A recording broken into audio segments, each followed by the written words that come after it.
નમસ્તે મિત્રો, સ્વાગત છે તમારું આપણી ચેનલ જાડેજા હેતાંશ્રીબામાં. હું છું જાડેજા હેતાંશ્રીબા. આપણા સનાતન ધર્મમાં સ્નાન એટલે કે શરીરની શુદ્ધિને ભક્તિનું પહેલું પગથિયું માનવામાં આવ્યું છે.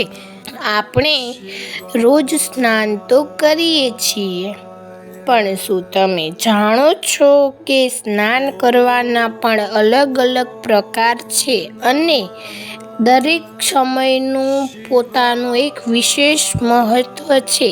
આજે આ વિડીયોમાં આપણે સ્નાન પાછળનું આધ્યાત્મિક અને વૈજ્ઞાનિક રહસ્ય જાણીશું.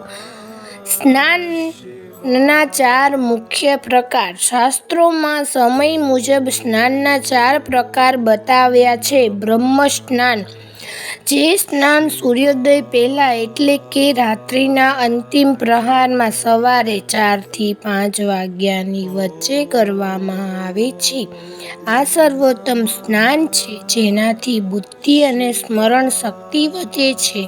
બીજું, દેવ સ્નાન, જે સ્નાન સવારે 5 થી 6 વાગ્યાની વચ્ચે નદી કે શુદ્ધ જળમાં કરવામાં આવે છે. એનાથી શરીરમાં સકારાત્મક ઉર્જાનો સંચાર થાય છે. ત્રીજું, ઋષિ સ્નાન, સવારે 6 થી 8 વાગ્યા સુધીમાં કરવામાં આવતું સ્નાન ઋષિ સ્નાન કહેવામાં આવે છે. ચોથું, દાનવ સ્નાન, સૂર્યોદય પછી એટલે કે મોડે સુધી 8 વાગ્યા પછી કરવામાં આવતું સ્નાન દાનવ સ્નાન ગણાય છે, જે ઘરમાં આળસ અને આર્થિક તંગીનું કારણ બની શકે છે. સ્નાનનું મહત્વ. શારીરિક શુદ્ધિ. વિજ્ઞાન કહે છે કે સવારનું ઠંડુ સ્નાન રક્ત પરિભ્રમણ સુધારે છે અને આખો દિવસ સ્ફૂર્તિ જાળવી રાખે છે. માનસિક શાંતિ. સ્નાન કરવાથી માત્ર શરીરનો મેલ નથી ઉતરતો, પણ મન પરથી તણાવ અને નકારાત્મક વિચારોનો ભાર પણ ઓછો થાય છે. પૂજામાં અધિકાર. શાસ્ત્રો મુજબ સ્નાન કર્યા વગર કરવામાં આવેલી પૂજા કે જાપ પૂર્ણ ફળ આપતા નથી.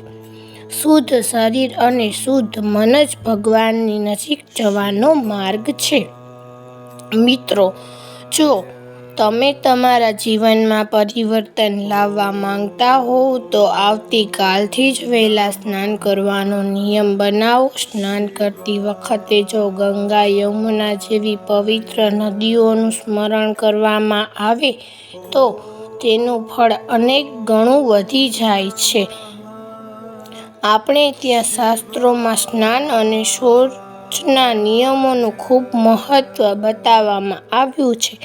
ખાસ કરીને ઘરની સ્ત્રી, જેને આપણે ઘરની લક્ષ્મી માનીએ છીએ, જો તે મોડેથી સ્નાન કરે તો તેની સીધી અસર ઘરની સુખ, શાંતિ અને આર્થિક સ્થિતિ પર પડે છે. જો તમે પણ સૂર્યોદય પછી મોડે સુધી સ્નાન નથી કરતા તો આ વિડીયો અંત સુધી જરૂર જોજો, કારણ કે અધૂરું જ્ઞાન સમાન માનવામાં આવે છે. શાસ્ત્રો મુજબ સ્નાન માટેનો સર્વોત્તમ સમય સૂર્યોદય પહેલાંનો માનવામાં આવે છે. સવારના સ્નાનને દેવ સ્નાન કહેવાય છે. લક્ષ્મીનો વાસ. જે ઘરમાં સ્ત્રીઓ સૂર્યોદય પહેલા સ્નાન કરીને પૂજાપાઠ કરે છે, ત્યાં માતા લક્ષ્મી કાયમી વાસ રહે છે.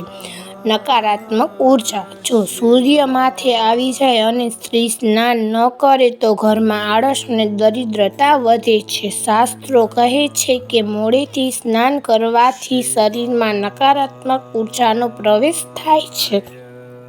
બરકતની કમી.